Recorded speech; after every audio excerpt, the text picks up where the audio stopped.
Welcome to The Weekly, a podcast brought to you by Calvary Bible Church with your host Jay. And in the booth today, I have a really special guest and a friend of mine. Who is it?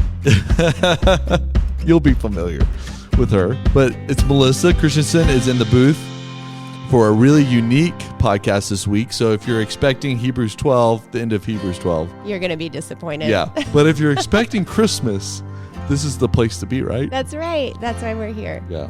Hey, Calvary, we're so glad you're tuning in. Like always, you can like us, leave a review on your podcasting app. That's really helpful for us. Also, if you want to know what's happening at Calvary, we got a lot of great things happening this Christmas season. Go to calvarybible.com, click your campus, get the mobile bulletin. It's a really easy way to figure out what's happening at Calvary. We want to stay connected. We want you to be connected. Another great opportunity for you is to submit a prayer request there. We would love to be praying for you. CalvaryBible.com. That's the only advertisement I'm going to do today, That's Melissa. it? That's it. I thought you had another one for like snow tires or... This podcast is brought to you by... I don't know why I said snow tires. You know so what? Random. No, I love my snow tires. My Blizzaks, I love them. Yeah. They really matter. I think snow tires make a bigger difference than actually having four-wheel drive. I would argue that. Yeah. Yeah. I was an unbeliever, like we all were at one time. In snow tires? In snow tires. Until like 2 years ago when I got them, I was like, this is what people experience with snow tires? Yeah. Anyways, there's your advertisement for snow tires. People complain that we just talk about random things for the first 10 minutes. So I just, you led me right into that one. This is why I do the podcast, though. The Bible stuff's okay. I like the conversation before it more. Same. Okay, so we have a Advent guide, a Christmas guide for you today here at Calvary. Just going to help you. Actually, Melissa is the perfect person to be in the booth with me today. We both have an affinity for Advent guides and the Advent season. I like to say that I just love any intentional season. Oh. I think that's why we both like Lent so much and Advent and any sort of season of intentionality like that. That's right. I love it. And you know what? Let's be honest. Some years that hits us in the face. Oh, yeah. And we're like, oh, we did horrible this year. And some years we're like, that was really meaningful. Yeah. And more years of, I don't remember. What did I do? Yeah, totally. Happened. So we're not the experts here by any minute. Hey, so what is Advent? That's a really great question. It's Latin. Did you just ask yourself a question? What is Advent? Let's try that again. Jay, can you tell me what Advent is? Yes. Advent is Latin for arrival, and we celebrate the first arrival of Jesus. So his birth narrative, the story that we've been told in all four Gospels and told from the prophets long ago. And then we also, Advent is a sort of anticipation of the second arrival, which for the Protestant American Christian, that is the second coming of Jesus. Right. So we are living between two Advents. That is very true. So the tension of knowing Christ, but also the fulfillment of Christ is sort of that tension that we find ourselves in when we talk about Advent. Okay, there's a question every time. I actually got to say this. Years ago. Okay, I'm ready for it. The first year we did Advent, like we did it like in church service on the Erie campus. Someone came up to me. Well, what do you mean by do Advent? Like every Sunday you'd read the scriptures and light the candle? Right. Okay. This year we're not, but many years we do that. Yeah. And some older gentleman came out and he was so mad. He's like, why are we doing Advent? That's such a Catholic thing. And I thought in my head, I did not say this out loud, but I said, so is Easter. Yeah, totally. So is reading our Bible in public. Yeah. Or communion, because we've all been Catholic at one time. Right. We were for 1,500 years. Sorry to inform you that. We are protesting now. Yeah. But it is interesting because I grew up in a Lutheran Brethren church that did Lent was a big thing. Yeah. Advent was a big thing. And I was surprised then going to a more, how would we describe it? Evangelical church? High school, actually, is where I was exposed to that not being the norm. You a Christian high school? A Christian high school at a more evangelical church. And then to celebrate Advent and Lent, people were kind of like, what? Yeah. Are you Catholic? Why do you do that? Totally. Which is interesting. You know, sort of, it's easy for me to get into it because my mom, even a single mom, made sure that we practice Advent as a family. Yeah. And I remember the years of lighting the candle on Sunday nights and the Christmas lights, Christmas tree on, everything else is dark, right? Reading some scripture. And then you'll love this. In the 90s, she would put in either Kenny G Christmas or Michael W. Smith? No. It was a country music singer. She's going to be screaming at the podcast right now as she listens. Yeah, because I forgot the country music singer. I wonder who it was. Maybe it wasn't Alan Jackson, but it was someone like that. Randy Travis? It was Randy Travis. Yeah. That's it. His Christmas. That's it. That's it. I'm glad we got that cleared up on the air. I'm glad you had me here for that. Yeah, totally. I don't know anyone else on staff that could have answered that question for you. Hey, you know what? It was just one of those moments that it's a really special memory of mine. Yeah, I love it. Growing up. I love it. Well, that's what it's about is, taking that. It's sort of the same as taking a Sabbath every week, right? Like taking the time to prepare your heart for what's coming. Right. It's a really sweet season to do it. I don't know how she pulled that off with a squirrely little boy. Good for her. And thinking probably this was lame and all those type of things, but it's really fun to think about now. Yeah. Super appreciative of her giving me sort of the love of Advent and Lent. We did Lent in the family too. So I remember going to McDonald's on Friday night to order the fish sandwiches. Yeah. So I've grown up with this. Maybe that's why I accepted it so quickly. Yeah. But Advent's a really important time. You have a really great quote about why the church calendar matters. Yeah. So if you're not familiar with the church calendar, it's not necessarily, it is biblical, but it's not laid out as a church calendar in the Bible. But it's things that you've heard of before, such as Epiphany, Lent, Easter, Pentecost. And then there's also times of like ordinary times, ordinary days. And it's just, I think it's important because it's a way to continually remember the birth, life, and death of Jesus and just take a moment to reorient our lives to that, to refocus on it, remember what our purpose is, remember what Jesus did for us, and turn our eyes back to him. Yeah. Thomas makes his argument that your calendar points to something no matter what. 100%. Usually it points to us and what the world revolves around us. But the church calendar points to Christ and orients our lives around his story. Yeah. And then when we make the times of the year, if we can make that a priority and do the same with our own calendar so that it lines up, it's very meaningful. Yeah. And it's been a practice for Christians. A lot of Christians for a lot of years have practiced this calendar. New. Yeah, it's nothing new. It's nothing made up. Yeah. That's really good. Okay, we talk about Advent, and for those who are interested, this is going to be a podcast about resources, ideas, themes that Melissa and I have encountered over the years with Advent. So, Melissa, some of the best Advent guides you've experienced or books that have sort of helped you through this journey? I definitely have a favorite that I go back to year after year, and that's the She Reads Truth guide. And guys, you don't have to feel left out.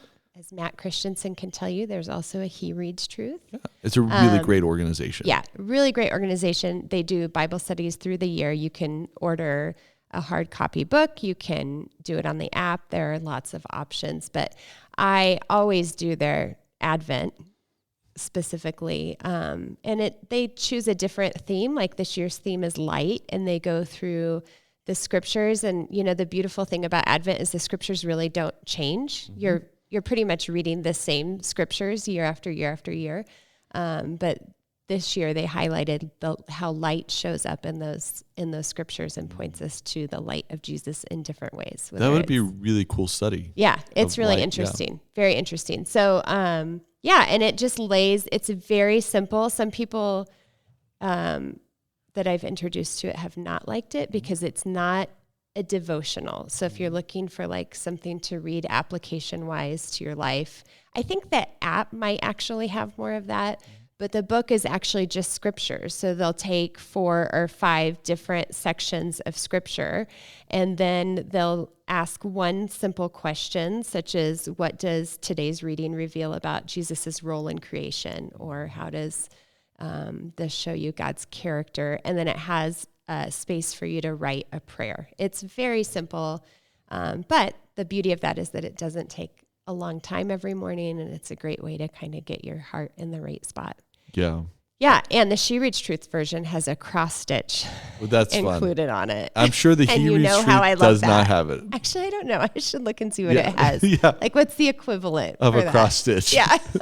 But the one thing I like about this organization a lot is they take a really thoughtful approach on the art, how it's laid out. Yep. It's really well done. Yeah. In that it's just not a Except, PDF. what's your one pet peeve about their books, Jay? One pet peeve is they do not lay flat. And then I saw you bring in your Advent guide this year. I was like, oh, they're doing a spiral bound? And you're like, nope. I go and cut it. And I was like, that is genius. I take it to Office Depot and I have them cut that binding off and put a spiral on there because it makes all the difference in the world.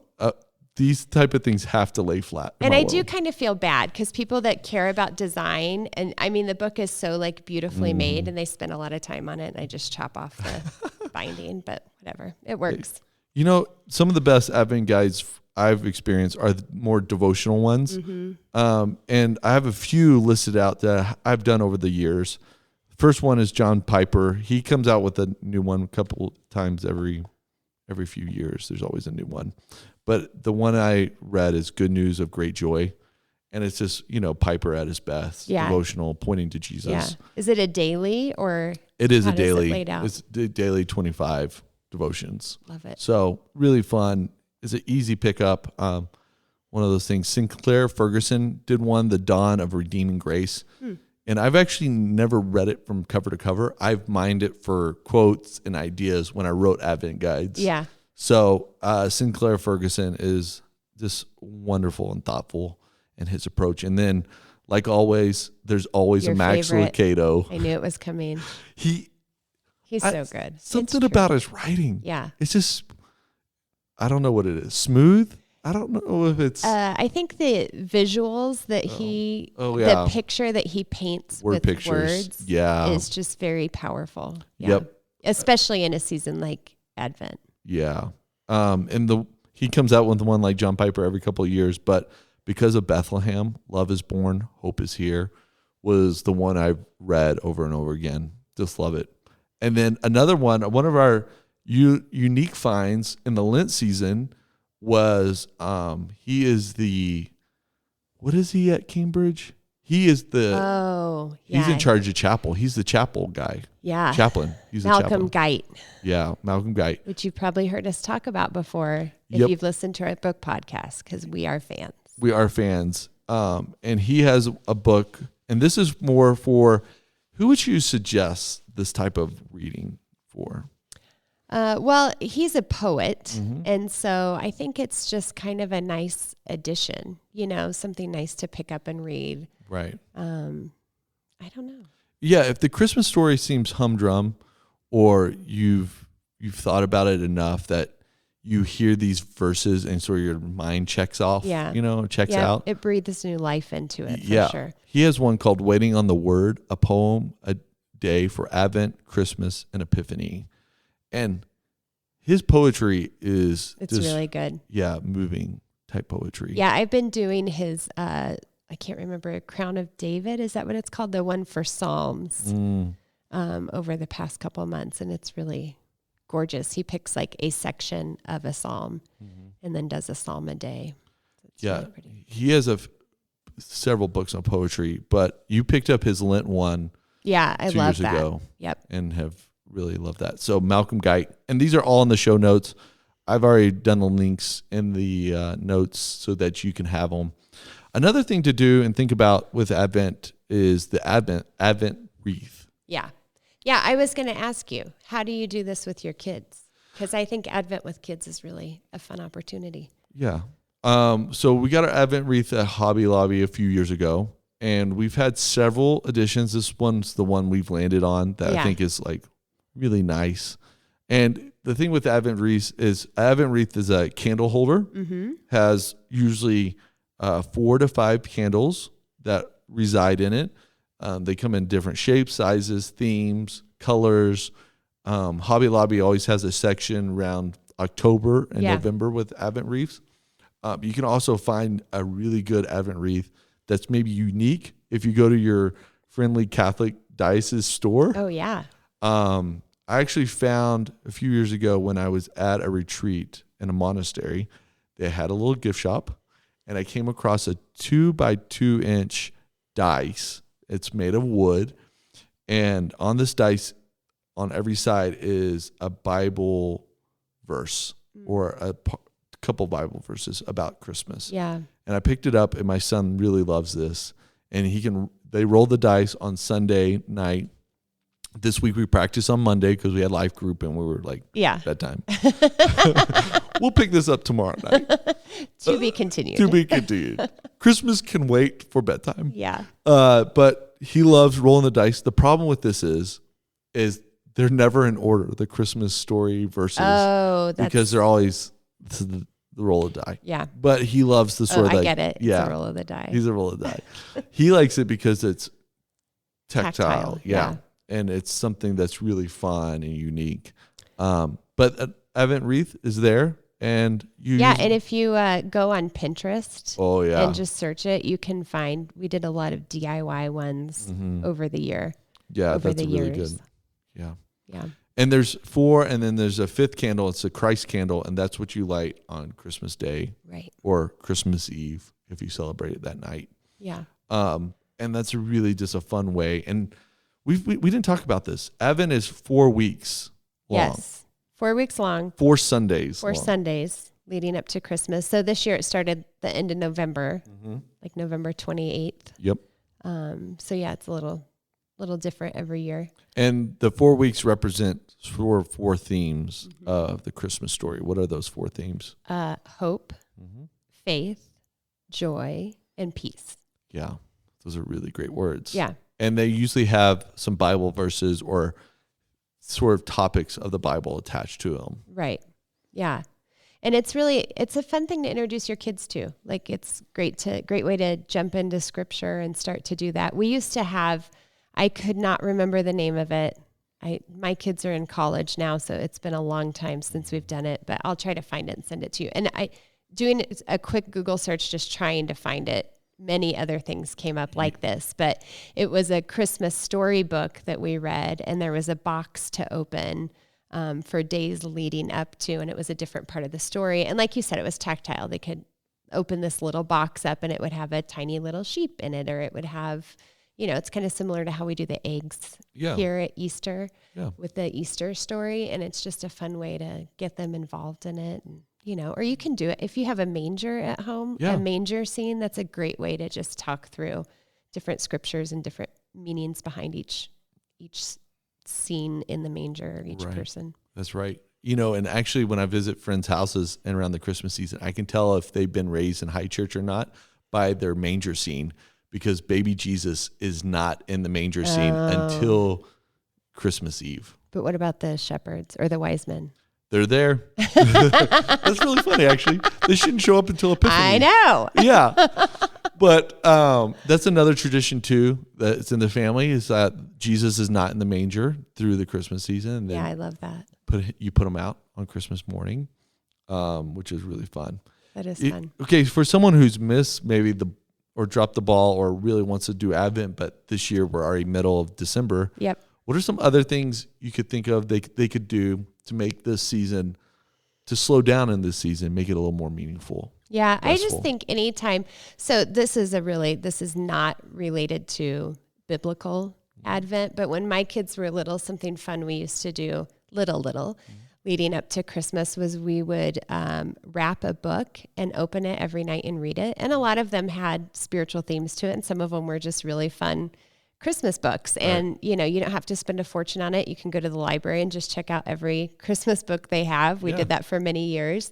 But it's fun because they get to open a present, and it just, Advent is about the intentionality of slowing down and changing what we're focusing on in a very, very busy time. Most families are so busy around Christmas time. So finding any way to just take a moment, take a breath, read a story, say a prayer, spend some family time together is really sweet.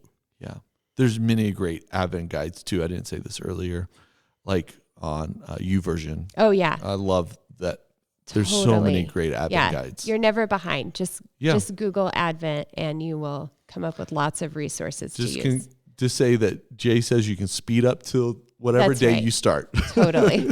Wherever you jump in, there's no shame in that. Yeah. There's a great tradition. Now, I'm friends with our local Orthodox priest, Father Stephan, and he told me that in their church tradition, they actually do fasting, some types of fasting through the Advent season in preparation for Christmas. And that sounds really hard because let's be honest. Because Jay likes to eat. Maybe, Thomas wasn't here to discuss food at the beginning of the podcast, but there is some really good feasting in Christmas season, okay? But I think that's a really unique posture of Advent. Yeah. So they do some fasting throughout the Advent season. And then on Christmas through Epiphany, which is 12 days of Christmas tide. Right. That's a church tradition as well. So if you have missed Advent and you want to get ahead of the game there, you can celebrate Christmas tide. It's 12 days of feasting. You just need 3 calling birds and 2 French hens. That 12 days of Christmas. Totally. But I think that'd be really fun to invite family and friends over that season and have some really great feasts. And it's really great because I always love, we're really bad. We usually send out New Year's cards, not Christmas cards, because that's just traditionally when we've gotten around to doing it. Yeah, totally. But what's really sweet about the 12 days of Christmas and Epiphany is that it is a little slower for people. Christmas is over. Schedules are a little emptier. School maybe hasn't totally started back up yet, and we have dark nights. 4:00 it's dark. Yeah. People are looking for something to do to kind of break up the monotony. So that's a really great idea. I love that. And the Epiphany is a really fancy word to signify when the Magi visit Jesus. Yeah, it's a Greek word that means to manifest or to show. Are you impressed? I literally just read that out of this book that happens to be open to that page. It's very helpful at this moment to you. Yeah, and that's another great way to maybe do 12 days of purposeful living. Maybe that's 12 fun events that are really easy, casual. Yeah. 12 board games that you play through 12 days. I love it. Or something, those really things that, like you said, be intentional. Yep. As we wrap up this episode of Christmas and how to participate in the Advent season, what do you think is the most important thing that someone should take away from thinking about the Advent season? I think just don't make it hard on yourself. Don't listen to this and think, oh my gosh, I haven't done anything and it's so much high pressure and it's so, just if nothing else, just use the next time leading up to Christmas, however many days we have left. What is it? 17? I don't know. Siri usually tells me when my kids ask how many days are till Christmas. She does. Yeah. This is true confession. I have a Christmas countdown thing and I changed it today to count down to when Lily comes home for Christmas. Because that's what I care about more right now. Yeah, totally. But anyway, however many days are left, just take 5 or 10 minutes to read a scripture, say a prayer, just reorient your heart to what the season is really about, not necessarily about buying gifts and all that other really fun stuff that I totally get into. But yeah. How about you? What would you say? That I have failed more than succeeded in the Advent season. For sure. And, with when our kids were really little, that reading a scripture, praying, sitting still was really hard. Oh, yeah. So give yourself a lot of grace. Yeah. If you miss a Sunday, great. Pick it up the next Sunday. Totally. And, this season has a lot of expectations put on ourselves. Yeah. From others, from family sometimes, from ourselves, expectations we have of the season. And so just carry a lot of grace through the season and know that the season is intentionally set up to point you to Christ. Yes. And when we point to Christ and when we encounter Christ, there's grace and there's freedom and there's a lot of compassion. And so we need to sort of think about that even in ourselves. Yep, I agree. As we celebrate this wonderful season. I love that. Do you have a scripture for us? Yes, and this is a very unusual Christmas passage, but I've been reading John 1 over and over again for the last couple of weeks, and this line just will not get away, and it's John 1:16. For from his fullness we have all received grace upon grace. And that sums up the good Christmas season for me. That we are so undeserving of God's grace. And yet he gives it again and again and again. Yeah. So friends, we hope you enjoyed this. If you have a family tradition, an Advent tradition, love to hear it. We would love to hear it. You can always reach out to us at The Weekly, or you can just catch Melissa or myself in the lobby and let us know what your family tradition is. Yeah. We would love to hear them. Yeah, or come to Carols and Campfire. Ooh. Catch us there and tell us your tradition. That's going to be really fun. It was super fun. I'm excited. That was like such a great thing to come out of COVID last year. Yeah, that is a great thing to come out of COVID. In fact, Jay has to go buy all the wood for Carols and Campfire tomorrow. I believe in you. It's going to be fun. What a manly trip. I have to go procure the wood. Hold on. Family. Yeah, are you going to cut down the tree, Jay? No. No, but I'm going to... Settle it down over there. No, there's nothing more manly. Coming back and you just smell like the great outdoors and you have stacks of wood ready to be burned. Are you just going to Home Depot or 7-Eleven or where? No, I am not. I am actually going to go to a firewood place and buy quarts of wood. We'll talk afterwards. I know where you can get a lot for free. Okay. Hey, thanks friends for listening. We hope you have a Merry Christmas, a great New Year, and we look forward to celebrating Jesus' arrival with you this Christmas season here at Calvary.